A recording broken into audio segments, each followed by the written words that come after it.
మార్చి 29, 2025న సూర్యగ్రహణం జరుగుతా ఉంది.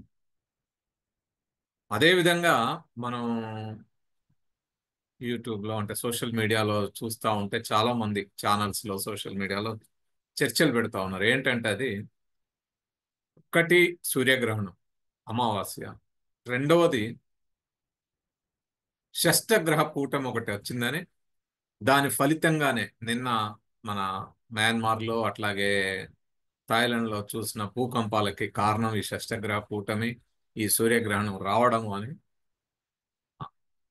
ఇలాంటి చర్చలు జరుగుతూ ఉన్నాయి. రెండోది మనం ఈ మూఢనమ్మకాలని చెప్పేటప్పుడు ఇప్పుడు ఏమంటారు, ఈ మొత్తం ఈ టీవీలో ఈ డిబేట్లలో సోషల్ మీడియాలో వాళ్ళు ఏమంటారు, ఈ సూర్యగ్రహణం రాహుగ్రస్త కాలంలో వస్తుంది కాబట్టి ఫలానా రాష్ట్ర వాళ్ళకి ఫలానా నష్టం చేస్తుంది, ఫలానా రాష్ట్ర వాళ్ళకి లాభం చేస్తుంది. కాబట్టి మీరు ఏం చేయాలంటే ఈరోజు నష్టాలు జరగకుండా ఉండాలంటే దానాలు చేయాలి, ధర్మాలు చేయాలి, ఇలాంటివి అనేక అంశాలు మాట్లాడుతాం. సరే, వాటి లోతుల్లోకి వెళ్ళడానికి ముందు ముందు అసలు ఈరోజు సూర్యగ్రహణం గురించి కొన్ని అంశాలు తెలుసుకుందాం. ఈరోజు వచ్చే ఈ పాక్షిక సూర్యగ్రహణం ఇది. సూర్యగ్రహణాలు మనకి సూర్యగ్రహణాలు మూడు రకాలు ఉంటాయి. ఒకటి సంపూర్ణ సూర్యగ్రహణం, పాక్షిక సూర్యగ్రహణం, కంకణాకార సూర్యగ్రహణం. అంటే total solar eclipse, partial solar eclipse, annular solar eclipse అంట. ఈసారి వస్తున్నది మాత్రం పాక్షిక సూర్యగ్రహణం. అయితే ఇది ఇండియాలో కనపడట్లేదు, మరి ఎక్కడ కనపడతా ఉంది? ఉత్తర అమెరికా, యునైటెడ్ స్టేట్స్ లో ముఖ్యంగా న్యూ హాంప్షైర్, మాసచ్యూసెట్స్ వంటి ప్రాంతాల్లో, కెనడా, న్యూ బ్రసెనిక్స్, అదేవిధంగా క్యూబెక్, న్యూ ఫండ్ లాంటి వంటి ప్రదేశాల్లో, ఆ యూరప్ లో లండన్, ఇతర ప్యారిస్, బెర్లిన్ వంటి ప్రాంతాల్లో, ఆఫ్రికా, వాయవ్య ఆఫ్రికా, మొరాకో, టాంజానియా, సెనెగల్ వంటి ప్రాంతాల్లో కనపడుతోంది. అట్లాగే రష్యా, గ్రీన్లాండ్, అట్లాంటిక్ మరియు ఆర్కిటిక్ మహాసముద్రాల ప్రాంతాల్లో అక్కడ ఉండే దీవుల్లో కనపడుతుంది. ఇది మనకి సంబంధం లేనిది, కానీ మన టీవీలో మన మీడియాలో దీని గురించి చాలా డిబేట్స్ పెడుతూ ఈరోజు ఇవి చేయాలి అవి చేయాలి అనేది చెప్తాం. ఈ ఇదొకటైతే, రెండోది మన వాళ్ళు భారతీయులు ఇప్పుడు అనేక దేశాల్లో ఉన్నారు కాబట్టి ఆయా ప్రాంతాల్లో ఉన్న వాళ్ళకు కూడా ఈ సూర్యగ్రహణం గురించిన అనేక అంశాలు వాళ్ళు వివరిస్తున్నారు. అంటే మీరు చాలా మంది చెప్తుంటారు, గర్భిణీ స్త్రీలు బయటికి రావద్దని, లేకపోతే కత్తి అదేంటి ఇనుమ వస్తువులు వాడి పని చేయొద్దని, లేకపోతే ఇతరత్ర అంశాలు చెప్తా ఉంటారు. నిజంగా ఇవన్నీ మనం నమ్మాల్సినయా, నమ్మకూడనియా అనే దానికి ముందు సూర్యగ్రహణం గురించి వాళ్ళు ఏం చెప్తారు అనేది, లేదా వివిధ దేశాల్లో ఉండే మూఢనమ్మకాలు ఏముంటాయి అనేది ఇక్కడ ఏం చెప్తారు వాళ్ళు. విష్ణు పురాణంలో అదే ఆ సూర్యగ్రహణానికి కారణం చెప్పేటప్పుడు వాళ్ళందరూ చెప్పేది ఏంటంటే ఈ పాల సముద్రాన్ని చిలికిన స్టోరీ చెప్తారు. పాల సముద్రాన్ని చిలికేటప్పుడు దేవతలకి రాక్షసులకి మధ్య ఒక ఒప్పందం జరుగుతుంది. అంటే దేవతలు పాల సముద్రాన్ని చిలకాలనుకుంటారు. ఆ చిలకాలంటే ఒక మందర పర్వతాన్ని తెచ్చి, అది పెద్ద పర్వతాన్ని తెచ్చి అక్కడ పెట్టాలి. ఆ పాము వాసుకి అనే సర్పాన్ని దాని చుట్టూ తిప్పి కవ్వంలాగా తిప్పితే, అది చిలిపితే అందులో నుంచి అమృతం వస్తుంది అనేది వాళ్ళకి చెప్పి. అయితే ఇది మన ఒక్కళ్ళమే చేయలేము అనుకుని దేవతలు రాక్షసుల్ని కూడా సహాయం అడుగుతారు, ఇద్దరం కలిసి చేద్దామని. ఒప్పందం ఏంటంటే వచ్చిన తర్వాత అమృతం చెరిసగం తీసుకోవాలని. ఆ తర్వాత ఏం జరుగుతుంది, చిలుకుతారు, అన్నీ వస్తాయి, మీకు అవన్నీ చెప్తారు, అందులో ఏమేమి వస్తాయి, ఆఖరికి గర్లం వస్తాయి, శివుడు మింగాడు, ఇవన్నీ చెప్తారు. ఫైనల్ గా ఆ అమృతం వస్తుంది. ఈ అమృతాన్ని ఏం చేయాలి అనుకున్నప్పుడు మళ్ళా మళ్ళా రాక్షసులు తాగితే వాళ్ళు మళ్ళా ఆ ఏమంటారు, చావు లేని వాళ్ళు అవుతారు కదా, అమరులు అవుతారు, మరణం లేని వాళ్ళు అవుతారు కదా. అందుకని మనం ఇది కేవలం దేవతలకు మాత్రమే పంచాలంటే అప్పుడు విష్ణు మోహిని అవతారంలో వచ్చి మాయోపాయం చేత కేవలం వీళ్ళకి మాత్రమే, ఆ సురులకు మాత్రమే దాన్ని పంచుతూ ఉంటాడు. అప్పుడు రాహు కేతు అనే రాక్షసులు దీన్ని గమనించి ఇదేదో చాలా తెలివిగా, ఓ వీళ్ళు ఇట్లున్నారు అని వీళ్ళు సురుల అవతారంలోకి మారి వాళ్ళ లైన్ లో వచ్చి కూర్చుంటారు. కూర్చుంటే వాళ్ళు కూడా, వాళ్ళకు కూడా పోస్తారు, ఆయన వాళ్ళిద్దరూ తాగుతారు. తాగానే అది సూర్యుడు చంద్రుడు గమనించి రా విష్ణువుకు సైగ చేస్తే విష్ణు తన విష్ణు చక్రంతో వాళ్ళిద్దరి తలలు నరికితే అవి మొండాలు అయినాయి. సో ఆ తలలు అక్కడ ఉన్నవి, అవి కోపంతో సూర్య చంద్రుల్ని అప్పుడప్పుడు మింగుతుంటాయి. ఆ తలల్లో లోపలికి వెళ్ళి మొండెం లేదు కాబట్టి బయటకు వస్తుంటాయి అని ఇలాంటి స్టోరీ చెప్తా ఉంటారు. ఆ కోపంతో అవి సూర్యచంద్రుల్ని రాహుకేతు మింగుతాయి. కాబట్టి రాహుకేతువుల వల్లనే రాహుగ్రస్త కాలం, కేతుగ్రస్త కాలాల్లో అంటే రాహు మింగినప్పుడు రాహుగ్రస్త కాలం, కేతు మింగినప్పుడు కేతుగ్రస్త కాలాల్లో ఈ గ్రహణాలు వస్తాయని చెప్తారు. ఒక భారతదేశంలో కూడా వివిధ ప్రాంతాల్లో వివిధ నమ్మకాలు ఉన్నాయి. మీరు ఛత్తీస్గఢ్, ఆదిలాబాద్ ఇతర అడవి ప్రాంతాల్లో పోతే ఆదివాసుల నమ్మకాలు వేరే ఉంటాయి. సూర్యుడి శక్తిని ఏదో దుష్ట శక్తి లాగేసుకుంది, అందువల్లే గ్రహణం సూర్యుడికి కనపడకుండా పోతున్నాడు అని వాళ్ళు ఏం చేస్తారంటే మంటలు పెట్టి ఆ విల్లంబులకి మంటలు పెట్టి వేస్తారు అనమాట ఆకాశంలో. అంటే దూరం పోతే కొద్ది దూరం పోయి కింద పడతాయి. తద్వారా సూర్యుడికి శక్తి వచ్చి మళ్ళా వస్తాడు అనుకుంటారు. ఆ సూర్యుడు తిరిగి వచ్చేసరికి మా మంటల వల్లే వచ్చిందని ఒక నమ్మకాలు చాలా కాలం నుంచి ఉన్నాయి. ఇంకా అవి ఆ తర్వాత అవే మూఢత్వంతో అది అయినా కాకుండా మా గ్రహణం అప్పుడు అట్లా వేయాలి అనే కొన్ని ఆచారాలు చాలా చోట్ల ప్రబలం. ఆఫ్రికన్ దేశాల్లో, ఇతర దేశాల్లో కూడా ఆదివాసి ప్రాంతాల్లో మనం చూడొచ్చు. చైనాలో ఏమనుకుంటారంటే డ్రాగన్ మింగుతాడు సూర్యుడిని, చంద్రుడిని అని ఒకప్పుడు నమ్మకాలు ఉండేవి. సో అట్లా వివిధ ప్రాంతాల్లో వివిధ సమాజాల్లో ఈ గ్రహణాల గురించి నమ్మకాలు ఉన్నాయి. అయితే ఈ రోజుకి ఈ గ్రహణాల్ని ఈ విధంగా నమ్మడం అనేది ఇటీవల కాలంలో మనం చూస్తే మరీ ముఖ్యంగా చదువుకున్న వాళ్ళల్లో విద్యావంతుల్లో ఈ మూఢనమ్మకం, ఈ దీనికి సంబంధించిన మూఢనమ్మకాలు బాగా ప్రబలినాయి.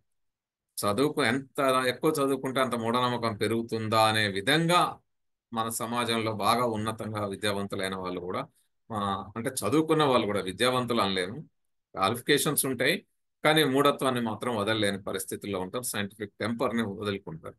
సో వాళ్ళు కూడా గర్భంతో ఉన్న వాళ్ళు బయటికి రాకుండా ఉండడము, తలుపులు పెట్టుకోవడము, ఆ అదేమంటారు అదేంటి గ్రహణం వదిలిపెట్టిన తర్వాత గ్రహణ విడుపు స్నానాలు చేయడాలు, ఆహారంలో దర్బలు వేసుకొని తినడాలు, ఇవన్నీ జరుగుతాం. వీటికి తోడు ఇటీవల ప్రతిదానికి సైన్స్ తో ముడిపెట్టి చెప్తే తప్ప జనం నమ్మని పరిస్థితి ఉంది కాబట్టి వీటిని కూడా ఈ మూఢనమ్మకాలను మా దాంట్లో కూడా సైన్స్ ఉందని చెప్పుకుంటూ ప్రతి మతం ప్రతి గ్రంథంలో అవే వాటిని పుటంకిస్తూ మా మతాల్లో సైన్స్ ఉంది, మా గ్రంథాల్లో సైన్స్ ఉందని ఎలాగైతే చెప్తారో ఇప్పుడు ఈ గ్రహణాల గురించి కూడా సైన్స్ చెప్పడం మొదలు. ఏంటంటే రేడియేషన్ వస్తుంది, ఈ సందర్భంగా ఏదో ప్రత్యేకంగా రేడియేషన్ వస్తుంది, ఆ రేడియేషన్ కిరణాలు హానికరం కాబట్టి బయటికి రావద్దని చెప్పాము, ఆ మాటలు వీళ్ళకి అర్థం కావు కాబట్టి మర్మంగా చెప్పాము, ఇది మనం ఇట్లా రాకూడదు అట్లా రాకూడదు అని చెప్పాము అనేది చెప్తా ఉంటారు. తరువాత ఆ గ్రహణం టైంలో ఆ ఆహారం పాడవుతుంది కాబట్టి ఆ ఆహారంలో గడ్డి వేస్తే, గరకపోసలు వేస్తే అది ఆ పాడవకుండా కాపాడుతుంది కాబట్టి వేయమన్నాము అని ఇట్లాంటి సైన్స్, అంటే దీన్ని సూడో సైన్స్, ఆ సైన్స్ ని మూఢత్వాన్ని కలిపి చెప్పే ప్రయత్నాలు చేస్తారు.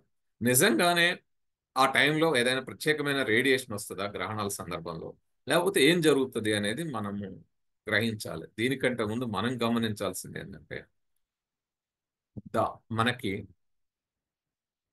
భారతదేశంలో సాధారణ శకం 476 సంవత్సరానికి అటు ఇటుగా జన్మించిన ఆర్యభట్ట తను 550 వరకు, సాధారణ శకం 550 వరకు ఉన్నాడు. 476 నుంచి 550 వరకు ఆ కాలంలో ఆ ఉన్న అతను ఆర్యభట్ట ఆ రోజుల్లోనే తాను గణిత వైజ్ఞానికవేత్త అయ్యుండి ఖగోళానికి సంబంధించిన అనేక అంశాలని కనిపెట్టి ఖగోళ వైజ్ఞానికుడిగా కూడా ఎదిగాడు. తను ఆర్యభట్టీయ అనే ఒక గ్రంథం రచించాడు. ఆర్యభట్టీయ గ్రంథంలో ఖగోళానికి సంబంధించిన అనేక అంశాలని ఆయన ప్రతిపాదించాడు. అందులో ప్రధానంగా చెప్పిన అంశం భూమి గోళాకారంలో ఉంది అని చెప్పడం, తరువాత ఈ గ్రహణాలకి కారణం భూమి నీడ చంద్రుని మీద పడడం, చంద్రుని నీడ భూమి మీద పడడం, ఇది ఒక నీడలాట అనేది తను చెప్పాడు. చెప్పేంత అయింది ఇప్పటికీ దాదాపు 1600 సంవత్సరాలైంది. ఆయన కనుగొని గ్రహణాలకి కారణం ఈ సూర్య చంద్రుడు భూమి నీడలు పడడం, అదొక నీడలాట అని చెప్పాడు. ఆ ఛాయల కారణంగా ఏర్పడుతుందని చెప్పి ఇప్పుడు ఏమంటారు, ఇప్పటికీ కూడా రాహు కేతువుల వల్లనే గ్రహణాలు ఏర్పడతాయని, రాహుగ్రస్త కాలం కేతుగ్రస్త కాలం వల్ల కీడు సంభవిస్తుందని, ఇలాంటి నమ్మకాలతో వీళ్ళు 1600 ఏళ్ల నుంచి కూడా ఇదే మూఢనమ్మకాలను ప్రచారం చేస్తున్నారు. నేడు కూడా ఈ రోజు మనం టెలిస్కోప్స్తో జేమ్స్ వెబ్ టెలిస్కోప్ స్పేస్కు పంపించి ఎక్కడో 450 కోట్ల కాంతి సంవత్సరాల దూరంలో ఉండే బ్లాక్ హోల్ ఇమేజ్ సైతం తీయగలిగిన టెక్నాలజీ మనం సొంతం చేసుకున్న ఈ రోజుల్లో కూడా 1600 ఏళ్ల క్రితం చెప్పిన ఆర్యభట్ట మాటల్ని నమ్మకుండా ఆ తరువాత కాలంలో ఆర్యభట్ట తర్వాత వచ్చిన వరాహమిహిరుడు లేదా మిగతా వాళ్ళు రాసిన గ్రంథాలని నమ్ముకొని అవే ఆ ఇంకా గ్రహణాలకు కారణాలు రాహు కేతువులు అని అనుకుంటాం. అదే నమ్మకాలతోటి వీటన్నిటిని పాటిస్తున్నాం. ఇక్కడ ఇంకొక అంశం వీళ్ళు దీన్ని ముడిపెట్టి చెప్పడంలో ఇంకొక అంశం ఈ మధ్య కొత్త సిద్ధాంతం అందుకున్నాం. మనము చాలా టీవీ డిబేట్లో నేను నేరుగా కూడా అడిగిన, రాహు కేతు గ్రహాలు అంటున్నారు కదా, మరి రాహు కేతు గ్రహాలు ఎక్కడున్నాయో చూపెట్టండి. ఇప్పుడు సైన్స్ చెప్పింది మనకున్న గ్రహాలన్నీ మీకు తెలుసు, బుధుడు, గురుడు, శుక్రుడు, శని, యురేనస్, నెప్ట్యూన్, ఎర్త్, భూమి, ఇవే కదా ఉన్న గ్రహాలు. మరి ప్లూటో లేదు, సిరీస్, మెకమెక ఇవన్నీ డ్వార్ఫ్ ప్లానెట్స్ అంటున్నాం. మనకున్న 8 ప్లానెట్స్ ఇవే కదా. డ్వార్ఫ్ ప్లానెట్స్ సైతం గుర్తిస్తున్నాం కదా, ఆస్ట్రాయిడ్స్ సైతం గుర్తిస్తున్నాం కదా. ఈ మధ్యన చంద్రుడికి 250 పైన శాటిలైట్స్ ఉన్నాయనేది కూడా గుర్తించాం కదా, తెలుసుకున్నాం కదా, వాటి ఇమేజ్ కూడా తీస్తున్నాం కదా. మరి ఇంత సైన్స్ అభివృద్ధి చెందిన ఈ కాలంలో ఈ రాహుకేతు గ్రహాలు ఎక్కడున్నాయి, కొద్దిగా మాకు చూపెడతారా, లేదా వాటి అడ్రస్ చెప్తారా, ఎక్కడున్నాయి అనేది అడిగితే వాళ్ళ దగ్గర సమాధానం ఉంటుంది. సమాధానం లేక ఈ మధ్య సైన్స్ని మిళితం చేసే సూడో సైన్స్ కదా ఏం చెప్తున్నారు, అసలు గ్రహణానికి కారణాలు ఏంటి, ప్రతి అమావాస్య రోజు సూర్యగ్రహణం ఎందుకు రాదు, ప్రతి పౌర్ణమి రోజు చంద్రగ్రహణం ఎందుకు రాదంటే భూమి చుట్టూ చంద్రుడు తిరిగేటప్పుడు చంద్రుడు ఇలా తిరిగేటప్పుడు ఈ ఆర్బిట్ ఏదైతే ఉంటుందో ఈ ఆర్బిట్ 5 degrees ఇంక్లైన్ ఉంటుంది, ఇలా తిరుగుతుంది అనమాట. ఒక 5 degrees ఇంక్లైన్స్ ఇలా తిరుగుతూ ఉంటుంది. సో ఇలా తిరిగేటప్పుడు ఏమవుతుంది, ఎప్పుడైతే ఇది ఇటు నుంచి ఇక్కడ ఈ చివరకు వచ్చినప్పుడు కానీ, ఇటు నుంచి ఇక్కడికి వచ్చినప్పుడు కానీ, ఈ పాయింట్లో కానీ, ఈ పాయింట్లో కానీ, అప్పుడు సూర్యుడు, చంద్రుడు, భూమి ఒకే దగ్గర ఉంటది కాబట్టి ఒకదాని నీడ ఒకదాని మీద పడే అవకాశం ఉంటుంది. అంటే సూర్యుడికి భూమికి మధ్య చంద్రుడు వస్తేనేమో సూర్యగ్రహణం, ఆ చంద్రుడికి సూర్యుడికి మధ్యలో భూమి వస్తే చంద్రగ్రహణం అనుకుంటాం. సో ఈ గ్రహణాలు ఏర్పడతాయి. మరి ఈ ఇంక్లైన్ వచ్చినప్పుడు ఏమవుతుంది, ఇటు కానీ ఇక్కడ ఉన్నప్పుడు ఇటుగా ఇదేమో డిసెండింగ్ నోడ్ అంటాం, ఇక్కడికి వచ్చినప్పుడు అసెండింగ్ నోడ్ అంటాం. ఈ మూడు ఎప్పుడైతే స్ట్రైట్ లైన్లు వస్తాయి అప్పుడు మాత్రమే గ్రహణాలు ఏర్పడతాయి. ఇవి ఎప్పుడు వస్తాయి ఏమిటి అని తెలియడానికి ప్రతి 16 ఏళ్లకి ఒక దగ్గర వస్తుంది అనమాట, సేమ్ పాయింట్ లో గ్రహణాలు వస్తాయి. ఇది ఒక 16 ఏళ్ల కొన్ని నెలల వయసు ఉంటుంది అనమాట. దాన్ని సారో సైకిల్ అంటారు. ఈ సారో సైకిల్ తెలిసిన ప్రతి ఒక్కరూ ఆ గ్రహణాల గురించి లెక్క కట్టగలరు. అయితే ఇప్పుడు ఏమంటున్నారు, ఈ అసెండింగ్ నోడ్, ఈ డిసెండింగ్ నోడ్ అనేది ఎప్పుడైతే సైన్స్ చెప్పిందో, మన ఆస్ట్రానమీ ఖగోళ విజ్ఞానం చెప్పిందో, ఈ అసెండింగ్ నోడ్, డిసెండింగ్ నోడ్ అన్నప్పుడు అవే ఆ అసెండింగ్ నోడ్ రాహు, ఈ డిసెండింగ్ నోడ్ కేతు అనేది వాళ్ళు చెప్తా ఉంటారు. ఏందయ్యా ఎందుకు ఇవంటే, ఇప్పుడు ఏమంటారు, రాహు కేతువులు అనేవి ఛాయాగ్రహాలు అంటారు, షాడో ప్లానెట్స్. నేను అడిగిన, షాడో ప్లానెట్స్ అయితే ఏదో ఒక ఆబ్జెక్ట్ ఉంటే కదా దాని షాడో ఉంటుంది, ఇవి దేని ఆబ్జెక్టో చెప్పండి, ఏ ఆబ్జెక్ట్ యొక్క షాడోసో చెప్పండి. సో అవేవి చెప్పకుండా ఇలా సైన్స్ని దానికి వాళ్ళ మూఢనమ్మకాలని మిళితం చేసి సూడో సైన్స్ని ప్రచారం చేసే ప్రయత్నం ఒకటి చేస్తా ఉన్నారు. రాహుకేతు గ్రహాలు లేనే లేవు కాబట్టి గ్రహణాలకు కారణాలు అవి కానే కావు. అందుకే ఆర్యభట్ట ఎప్పుడో చెప్పాడు 1600 ఏళ్ల క్రితమే వీటికి కారణం చంద్రుడి నీడ భూమి మీద పడ్డం, భూమి నీడ చంద్రుడి మీద పడ్డం. మరి ఇప్పుడు ఇంకేమంటారు, రేడియేషన్ అంటారు. ఇక్కడ రేడియేషన్ వస్తుంది కాబట్టి మీరు జాగ్రత్తలు తీసుకోవాలి, అది గర్భిణీ స్త్రీల మీద ఎఫెక్ట్ పడుతుంది, లేకపోతే ఇంకొకరి మీద బయటికి పోతే ఎఫెక్ట్ పడుతుంది. నిజంగానే రేడియేషన్ ప్రత్యేకంగా ఏమైనా గ్రహణాల సందర్భంలో వస్తుందా? ఎందుకంటే అదే సూర్యుడు, అదే చంద్రుడు, అదే భూమి, ఈ మూడు తిరుగుతున్నప్పుడు ఒకదానికి మధ్యలో ఒకటి వచ్చినప్పుడు ఈ గ్రహణాలు ఏర్పడుతున్నాయి వాటి నీడలు పడడం వల్ల.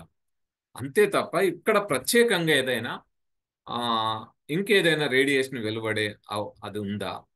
నీడబడితే వాస్తవంగా నేను ఎప్పుడు చెప్తా, గ్రహణాలకు ఉదాహరణ ఏంటంటే, మనం ఎండకు పోతుంటాం, సూర్యుడు కిరణాలు మన మీద పడితే వేడి తగులుతుంది, మధ్యలో మనం గొడుగు పెట్టుకుంటాం. సో గొడుగు పెట్టుకుంటే గొడుగు షాడో మన మీద పడుతుంది, అప్పుడు ఏం రేడియేషన్ వెలువడుతుంది? సేమ్ అంతే, గొడుగు ప్లేస్లో చంద్రుడు వచ్చాడు, మనకి సూర్యుడికి మధ్యలో చంద్రుడు వచ్చాడు. సో అప్పుడు ఆ చంద్రుడి నీడ మన మీద పడుతుంది తప్ప రేడియేషన్ ఏమొస్తుంది. ఇంకా మాట్లాడితే అంతకు ముందు ఉండే వేడి ఏమైనా ఉంటే కొద్దిగా తగ్గుతుంది. కొద్దిగానే, ఎందుకంటే మినిట్సే కదా ఉండేది సూర్యగ్రహణం. సో కొద్దిగా వేడేమన్నా ఉంటే తగ్గుతుందేమో, అంతేగాని రేడియేషన్ అంటూ ప్రత్యేకంగా ఏమొస్తుంది, ఎక్కడి నుంచి వస్తుంది అనేది ఈరోజు ఏమీ రాదనేది తెలిసింది. కాబట్టి ఇవన్నీ కూడా వాళ్ళు ఇలాంటివి ఏవైతే చెప్తా ఉంటారో ఇవన్నీ కూడా మూఢనమ్మకాలు తప్ప వాస్తవాలు కాదనేది ఈ రోజు సైన్స్ తెలిసిన ప్రతి ఒక్కరికి తెలుసు. కానీ సైన్స్ చదువుకున్న వాళ్ళు కూడా ఈ మూఢత్వంలో నుంచి బయటపడలేని పరిస్థితుల్లో ఉన్నారు. సో అందుకని మనము అసలు సూర్యగ్రహణం అంటే ఏంది, ప్రజలు ఎట్లా, ఇవన్నీ వీటి గురించిన వాస్తవాల్ని మనం ప్రజలకు తెలియజేయాల్సిన అవసరం ఉంది. ఈ గ్రహణాల గురించి చెప్పాల్సిన అవసరం ఉంది. ఎందుకని చాలా సార్లు నేను చెప్పే అంశం ఏంటంటే, గ్రహణాలు వచ్చినప్పుడు మూఢనమ్మకం, మత విశ్వాసం తలుపులు మూసుకొని ఇంట్లో ఉండమంటది. తలుపులు మూసుకొని ఇంకా మాట్లాడితే తలుపులు మూసుకొని ఇంట్లో ఉండమనడం కాదు, మన మెదళ్లను బంధించి ఆలోచించకుండా ఇంట్లో పడుకొని తలుపులు బంద్ చేసుకుని ఉండమంటది. కానీ అదే వైజ్ఞానిక ఆలోచన, హేతుబద్ధ ఆలోచన ఏం చేస్తుందంటే, తలుపులు ఓపెన్ చేసి మెదళ్ళు ఓపెన్ చేసి ఆ మెదడులో ప్రశ్నలు సంధించుకొని ఇది ఎందుకు వస్తా ఉంది, గ్రహణానికి కారణం ఏంటిదని బయటకు వచ్చి రీసెర్చ్ చేసి పరిశోధించి అనేక కొత్త కొత్త అంశాలని కనుక్కొనమని చెప్తుంది. సో ఆ విధంగా కొత్త అంశాలు కనుక్కున్నప్పుడు మనకు ఇవన్నీ కూడా అర్థమవుతాయి. ఇవన్నీ కూడా వాటి గురించిన అనేక అంశాలు తెలుస్తాయి, తెలిసే అవకాశం ఉంది. అందుకే సైంటిస్టులు మీరు చూసారో లేదో, మనమేమో తలుపులు బిగించుకొని భయపడి వీళ్ళందరూ పడుకుంటే సైంటిస్టులేమో ఆ ఏదైతే ఎక్లిప్స్ పాత్ అంటాం, అంటే ఈ తిరుగుతూ ఉంటుంది కదా, చంద్రుడు భూమి చుట్టూ తిరుగుతూ ఉంటాడు కాబట్టి ఆ తిరిగే పాత్ ఒకటి ఉంటుంది, ఆ షాడో ఎక్కడెక్కడ పడుతుంది అని. సో ఆ ఎక్లిప్స్ పాత్ ఏమంటే విమానాలు వేసుకొని టెలిస్కోపులు పెట్టుకొని లేదా ఇంకా అనేక రకాల ఎక్విప్మెంట్ పెట్టుకొని అది ఎట్లా తిరుగుతుంది ఏం తిరుగుతుంది అని దాన్ని పరిశీలించడానికి వాటి వెనకాల పరిగెడుతుంటారు సైంటిస్టులు.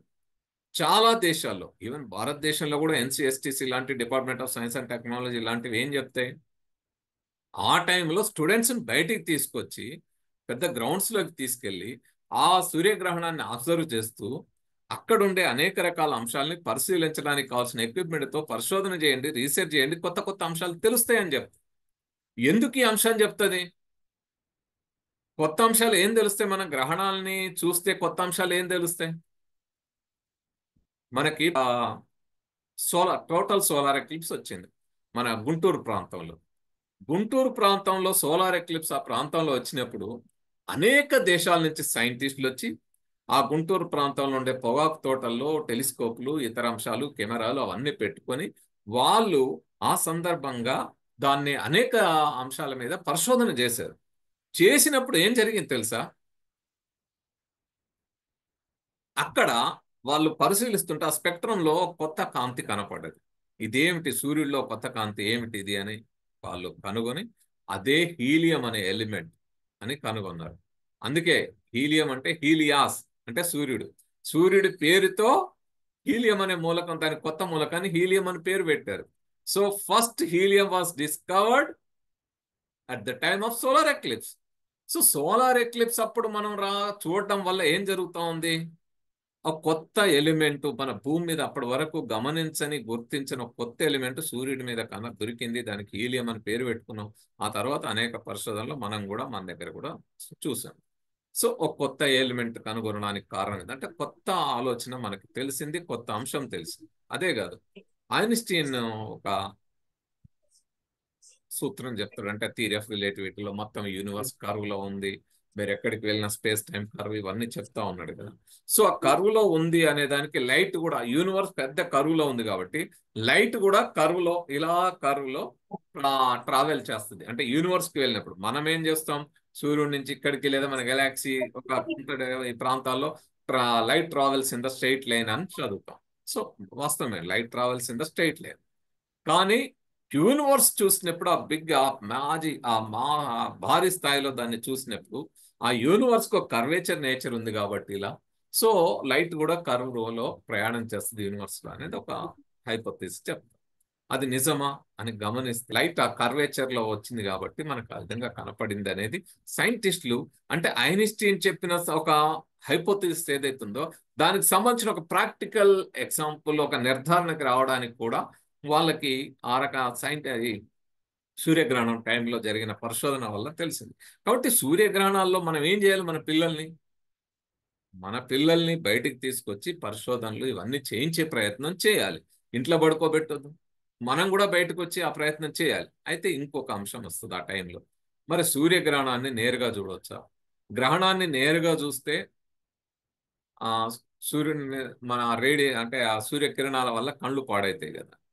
గ్రహణం టైంలోనే కాదు, సూర్యగ్రహణం టైంలోనే కాదు, ఏ టైంలో కూడా సూర్యుడిని నేరుగా చూడరాదు. సూర్యుడిని ఎప్పుడు కూడా నేరుగా చూడదు. ఎప్పుడైనా సూర్యుడిని నువ్వు నేరుగా చూస్తున్నాము మనము అంటే ఆ సూర్యకిరణాలు ఖచ్చితంగా నేరుగా మన కంటిలోకి వెళ్ళి కన్ను డ్యామేజ్ అయ్యే అవకాశం ఉంటుంది. అందుకే ఏం చెప్తాం సూర్యగ్రహణం టైంలో? సోలార్ ఫిల్టర్స్ ఉంటాయి. ఆ ఫిల్టర్స్ వాడి చూడాలి. కొన్ని జాగ్రత్తలు తీసుకొని చూడాలి. ఆ జాగ్రత్తలు తీసుకొని చూస్తే ఏమి కాదు. వాస్తవంగా అది సంపూర్ణ సూర్యగ్రహణం అయితే, అసలు సూర్యగ్రహణం టైంలోనే సూర్యుడి యొక్క తీక్ష్ణత ఆ కొంత తగ్గుతుంది. అంటే మన కళ్ళు డ్యామేజ్ అయ్యే ఆ స్థాయి కొంత తగ్గుతుంది. చూడొద్దు నేరుగా, కానీ కొంత తగ్గే అవకాశం. సైంటిస్టులు ఒక్కోసారి ఏం చేస్తారంటే సంపూర్ణ సూర్యగ్రహణం డిస్క్ ని కళ్ళ అది ఫిల్టర్ తీసి కూడా ఒక కొన్ని సెకండ్లు చూసి మళ్ళీ ఎమ్మటే బంద్ చేస్తారు. అది మనం ఎప్పుడు అడ్వైస్ చేయం కానీ, చేయకూడదు కూడా. కానీ ఎప్పుడు కూడా సూర్యగ్రహణాన్ని నేరుగా చూడకూడదు. అంతేగాని ఏదో గ్రహణం టైంలో చూడకూడదు, మిగతా టైంలో చూడవచ్చు అనేది అనుకోకూడదు. అట్లాగే గ్రహణానికి సంబంధించిన ఇలాంటి అనేక రకాల అంశాలు మనము నిరంతరం ఈరోజు సైంటిఫిక్ అడ్వాన్స్మెంట్ ద్వారా మనకు తెలిసింది. అయినా ఈ మూఢత్వం ఎందుకు కొనసాగుతుంది అనేది మనం గమనించాల్సిన అవసరం. రెండోది, ఈరోజు చెప్తున్న ఇంకొక అంశం వాళ్ళు చెప్పిన దాంట్లో నేను ఫస్టే చెప్పింది, షష్టగ్రహ కూటమి ఈరోజు ఉంది కాబట్టి షష్టగ్రహ కూటమి ఈరోజు ఉంది కాబట్టి ఆ ఏదో ఒకటి ప్రమాదాలు జరిగే అవకాశం ఉందని చెప్పడము, దాన్ని మన మయన్మారు అదేవిధంగా థాయిలాండ్లో జరిగిన భూకంపాలతో లింక్ చేసి చెప్పడం అనేది జరుగుతుంది. అసలు ఈ షష్టగ్రహ కూటమి అంటే 6 గ్రహాలు ఒక రాశిలోకి రావడము అనే దాన్ని షష్టగ్రహ కూటమి అంటారు. ఈ 6 గ్రహాలు మీనరాశిలోకి వస్తాయి అనేది వాళ్ళు చెప్తా ఉన్నారు. సరే, ఈ 6 గ్రహాలు రావడం అనేది నిజమా? షష్టగ్రహ కూటమి అనేది ఈరోజు జరిగేది నిజమా అనేది ఒకసారి మనం పరిశీలిస్తే తెలుస్తుంది.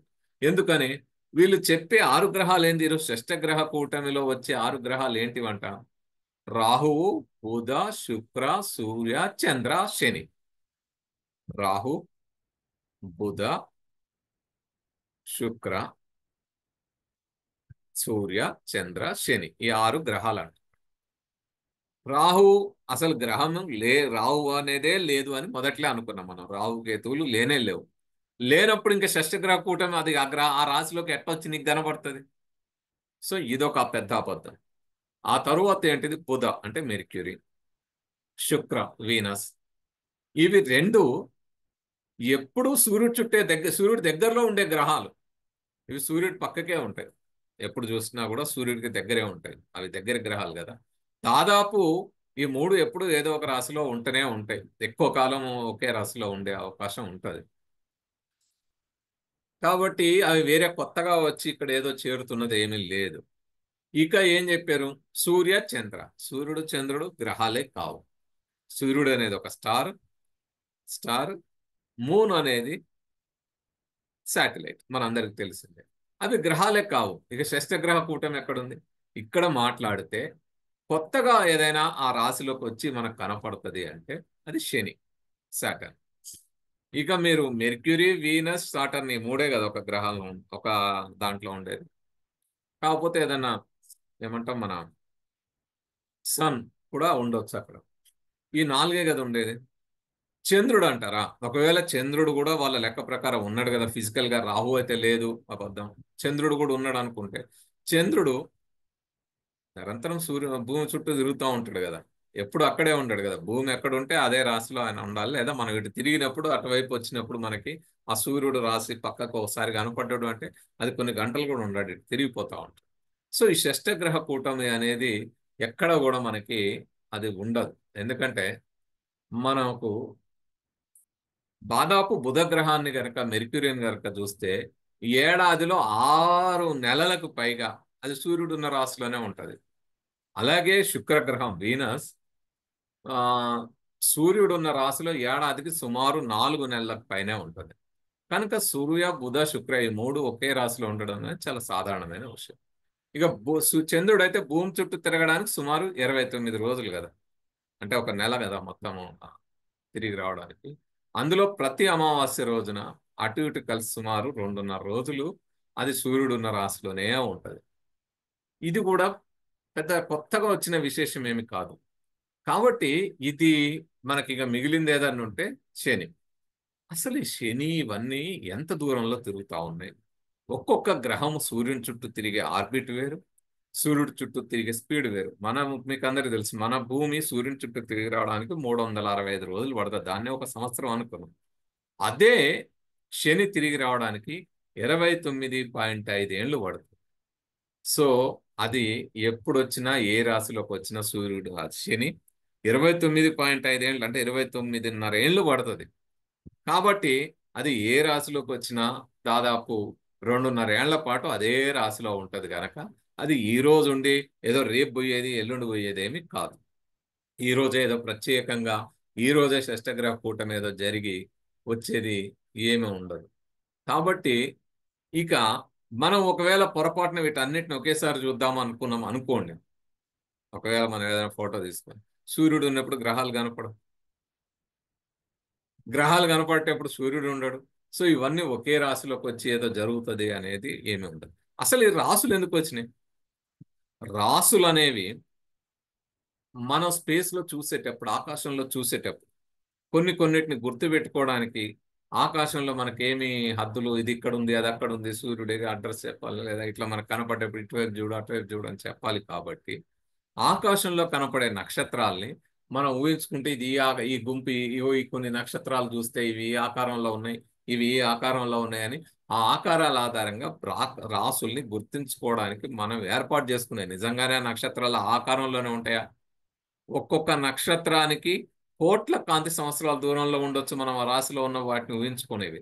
కాబట్టి రాసులు అనేవి మన ఊహ కల్పనకు ఆధారంగా మనం ఏర్పాటు చేసుకునేవి తప్ప అక్కడికి అవి రావడం వల్ల ఇవి ఈ రాశిలో మనకి ఇక్కడ కనపడుతుంది కాబట్టి అక్కడ ఏదో ప్రత్యేకంగా ఏదో జరుగుతుంది అనేది ఏమీ ఉండవు. కాబట్టి ఇవన్నీ కూడా దాని ప్రభావం భూమి మీద ఏదో జరుగుతుంది అనేది ఏది ఉండదు. మరి వాస్తవంగా ఏం జరుగుతుంది? ఈ రోజు వచ్చిన ఈ భూకంపాల విషయంలో వీటి తీవ్రత ఈరోజు కొద్దిగా పెద్దగా ఉండొచ్చు, కానీ వాస్తవంగా ఆ బెల్ట్ ఏదైతే ఉందో, మీరు మన నార్త్ ఈస్టర్న్ అంటే ఈశాన్య రాష్ట్రాలు, భారతదేశంలో ఈశాన్య రాష్ట్రాలు, బర్మా, థాయిలాండ్, మలేషియా, ఈ ఈ ఈ బెల్ట్ ఏదైతే ఉందో ఆ బెల్ట్ ఎక్కువ భూకంపాలు రెగ్యులర్ గా వచ్చే అవకాశాలు ఉన్న ప్రాంతం అది. ఎందుకంటే అక్కడ ఉండే భూమి లోపల ఉండే ప్లేట్స్ ఉంటాయి, ప్లేట్స్ కదులుతూ ఉంటాయి. ఇటు ఇండియన్ ప్లేట్, అటు ఇంకోవైపు ఈస్ట్ ఏషియన్ ప్లేట్, ఇట్లా రకరకాల ప్లేట్స్, దాదాపు ఒక 3 ప్లేట్స్ ఆ ప్రాంతంలో కలిసి అంటే ఒకదాని మీద ఒకటి ఇట్లా ఉంటూ అవి అక్కడ ఇక్కడ భూమి లోపల ఆ ప్లేట్స్ ఏవైతే ఉంటాయి అవి తిరుగుతూ ఉంటాయి. సో అవి తిరిగేటప్పుడు ఒకదానికొకటి ఆ దగ్గరికి వచ్చినప్పుడు వాటి ప్రభావంతో భూకంపాలు వచ్చే అవకాశం ఉంది. ఆ అవకాశం మరీ ఎక్కువగా ఆ ప్రాంతంలో ఉంది. కాబట్టి ఆ ప్రాంతాల్లో చాలా తరచుగా భూకంపాలు సంభవిస్తాయి. ఈసారి వచ్చింది భూకంపం మనం రిక్టర్ స్కేల్ మీద ఎన్జిఆర్ఐ వాళ్ళు చెప్పింది 7.5 నమోదైంది దాని తీవ్రత. అదే అంతకుముందు ఒకసారి అస్సాంలో మరి 8 తీవ్రతతో రిక్టర్ స్కేల్లో 8 నమోదయ్యింది తీవ్రతతో అస్సాంలో వచ్చింది. మరి అప్పుడేం శశగ్రహ కూటమి లేదే, ఇంతకంటే తీవ్రంగా వచ్చింది కదా. కాబట్టి భూమి లోపల జరిగే పరిణామాలకి ఎక్కడో ఆకాశంలో జరిగే గ్రహణాలకి దీనికి దానికి పోలిక పెట్టడం అనేది సరైన అంశము కాదు. ఇక ఇంకొకటి వాళ్ళు చెప్పే అంశం ఏంటంటే ఈ గ్రహణాల సందర్భంలోనే మనం గమనిస్తే మీరు అమావాస్యకి చంద్రుడికి గ్రహణాలు ఎట్లొస్తాయండి, ఇది ఎట్లా జరుగుతుంది ఏంది అంటే మీకు అసలు తెలుసా? చంద్రుడు అనేది జలకారకం. సో అందుకే ప్రతి అమావాస్యకి పౌర్ణమికి సముద్రంలో ఆటుపోట్లు వస్తాయి, ఆటుపోట్లు వస్తాయి. అయితే మరి ఆటుపోట్లు సముద్రంలో వస్తాయి కదా, మన శరీరం మీద దాని ప్రభావం ఎందుకు ఉంటుంది? మనం ఎందుకు తలుపులు మూసుకొని ఉండాలి? గర్భిణీ స్త్రీ ఎందుకు బయటికి రాకూడదు అంటే ఏం చెప్తారండి? మన శరీరంలో 70% పైగా నీరుంది కాబట్టి ఆ చంద్రుడి ప్రభావము ఆ సముద్రంలో ఉండే ఆ నీళ్ళ మీద ఎట్లయితే ఆటుపోట్లకు కారణమయ్యి పెద్ద పెద్ద అలలు వస్తుంటాయో అట్లాగే మన శరీరం మీద కూడా ఆ రకమైన ప్రభావము ఈ చందమామ చూపెడుతుంది. అందుకని ఆ అమావాస్య పౌర్ణమి రోజు గ్రహణాలు వస్తాయి. కాబట్టి ఆ గ్రహణాల టైంలో బయటికి రాకూడదు. ఒకవేళ అదే నిజమైతే, ఉదాహరణ లాజిక్ గా అనుకుందాం అదే నిజమైతే, ప్రతి అమావాస్య ప్రతి చంద్రగ్రహణానికి కూడా మనం తలుపులు వేసుకొని ఉండాలి కదా, బయటికి రాకూడదు కదా అదే నిజమైతే. రెండవది, ఇప్పుడు చందమామ, ఆ చంద్రుడు ఏదైతే మన మూన్ శాటిలైట్ ఉందో దాని ప్రభావము సముద్రంలో ఉండే నీటి మీద ఉంటది తప్ప, మన ఊర్లో ఉండే చీరలు ఎప్పుడన్నా అలలు వచ్చి బయటికి ఆ ఒడ్డున మనం నిలబడితే మన కాళ్ళకు తగలంగా మీరు చూసారా? బావిలో ఎప్పుడన్నా అలలు వస్తాయా? ఇంట్లో కుండల బిందెలో నీళ్లు ఉంటాయి కదా, వాటిల్లో ఎప్పుడన్నా అలలు వచ్చి కదలిక ఏమన్నా ఆ, అమావాస్య రోజు పౌర్ణమి రోజు వచ్చేది ఏమన్నా మనం గమనించడం?